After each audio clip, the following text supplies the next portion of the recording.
সুপ্রিয় দর্শক আসসালামু আলাইকুম, ওয়েলকাম টু মাই চ্যানেল। কেমন আছেন সবাই? আশা করি সবাই ভালো আছেন। যে যেখানে আছেন সুস্থ আছেন, নিরাপদে আছেন।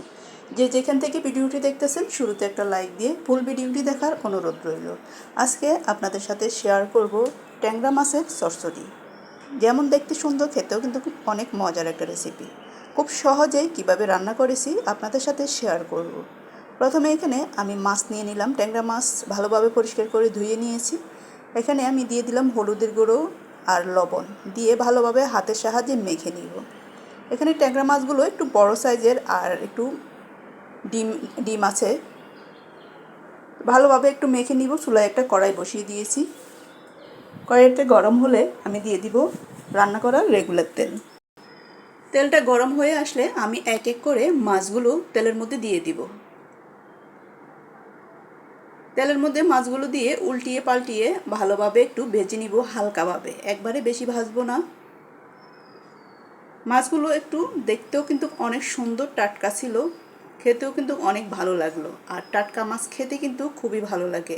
আমরা ম্যাক্সিমাম সময় বেশিরভাগে টাটকা মাছ কমে পাওয়া যায়, কমে পাই। যা আনি হয়তো বা ফ্রিজের মাছ অথবা টাটকা থাকে না। তো এই মাছগুলো খুব টাটকা ছিল, একবারে জীবিত মাছ ছিল। এক সাইড হয়ে গেলে আমি উল্টিয়ে আরেক সাইড ভালোভাবে ভেজে নিব। এখন উল্টিয়ে দিব।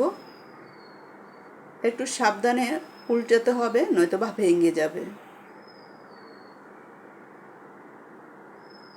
গ্রামের যে মাছগুলো আছে, ট্যাংরা মাছ দেখতে সাইজে ছোট, কিন্তু খেতে কিন্তু খুবই ভালো লাগে। আর এগুলো একটু বড় সাইজের, কিন্তু গ্রামের যে ছোট ট্যাংরা মাছগুলো আছে ওইগুলোর মতো এত স্বাদ হয় না।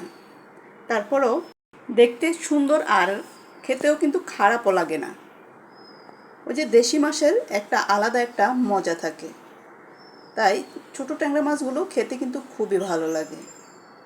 তো মাছগুলো আমার ভাজা হয়ে গেল, এক এক করে আমি নামিয়ে নিব। আমি একবারে কড়াকড়ি ভাজি নাই, হালকাভাবে ভেজে নিয়েছি। এখন দিয়ে দিব এখানে পেঁয়াজ কুচি। আমি হাফ কাপ পরিমাণ পেঁয়াজ কুচি দিয়ে দিব। পেঁয়াজটা একটু ভেজে নিব।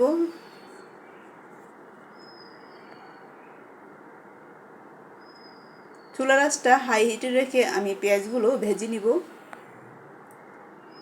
তেলের মধ্যে আমি এক এক করে দিয়ে দিব রসুন বাটা হাফ টি স্পুনের মতো, দিয়ে দিব আদা বাটা হাফ টি স্পুনের থেকে একটু কম। মাছের মধ্যে আমরা সবসময় আদা বাটাটা একটু কম ব্যবহার করলে সবচেয়ে ভালো। আমি এখন ভালোভাবে ভেজে নিব, যাতে আদা রসুনের গন্ধটা একবারে চলে যায়, যাতে আদা রসুনের কাঁচা গন্ধটা না থাকে। এখন আমি দিয়ে দিব হলুদের গুঁড়ো হাফ টি স্পুনের মতো, দিয়ে দিব মরিচের গুঁড়ো 1 টিস্পুনের মতো। ঝালটা আপনারা আপনাদের পছন্দ মতো ব্যবহার করবেন। দিয়ে দিব স্বাদ মতো লবণ দিয়ে এখন আমি মশলাটা ভালোভাবে একটু তেলের মধ্যে ভেজে নিব। এখন আমি সামান্য পরিমাণ পানি দিয়ে দিব। পানি দিয়ে মশলাটা ভালোভাবে কষিয়ে নিব।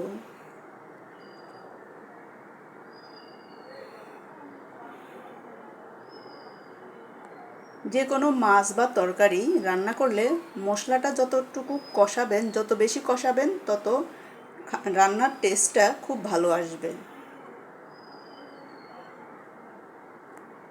আমার কষানো হয়ে গেল। এখন আমি এখানে 2টা আলু দিয়ে দিলাম, একটু পাতলা পাতলা পাতলা সাইজ করে কেটে। আলুটা হলো অপশনাল, আপনারা চাইলে আলু ছাড়াও রান্না করতে পারেন।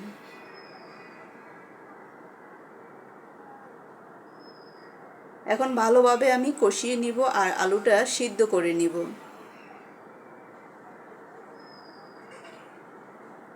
কিছুক্ষণ পর ফিরে আসলাম। এখন একটু নেড়ে চেড়ে দিব। নেড়ে চেড়ে আমি এখন ঝোল দিয়ে দিব। যতটুকু পরিমাণে ঝোলের প্রয়োজন আমি ততটুকু পরিমাণ এখানে গরম পানি ব্যবহার করব। তরকারি রান্না করার সময় সব সময় গরম পানি ব্যবহার করার চেষ্টা করবেন। এখানে আমি দিয়ে দিব হাফ কাপ পরিমাণ পানি। এখানে ঝোলটা যতটুকু রাখা হবে ওই পরিমাণ পানিটা ব্যবহার করব। এখন ঢাকনা দিয়ে অপেক্ষা করব সিদ্ধ হওয়া পর্যন্ত।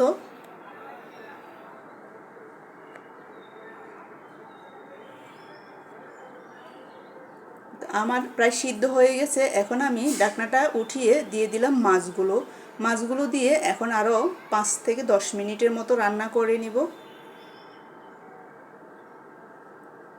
দিয়ে দিলাম আমি 4-5টার মতো কাঁচামরিচ। এখন ঢাকনা দিয়ে আমি অপেক্ষা করব। হাফ চামচের মতো দিয়ে দিলাম আমি জিরের গুঁড়ো, হাফ চামচের থেকে একটু কম জিরের গুঁড়ো দিয়ে দিলাম। যারা জিরা পছন্দ করেন না তারা স্কিপ করতে পারেন। ঢাকনা দিয়ে এখন অপেক্ষা করব 5 মিনিটের মতো। 5 মিনিট পর ফিরে আসলাম। এখন নেড়ে চেড়ে এখন ঢাকনা দিয়ে আরও 2 মিনিটের মতো রান্না করব। রান্না করে নামিয়ে পরিবেশন করব।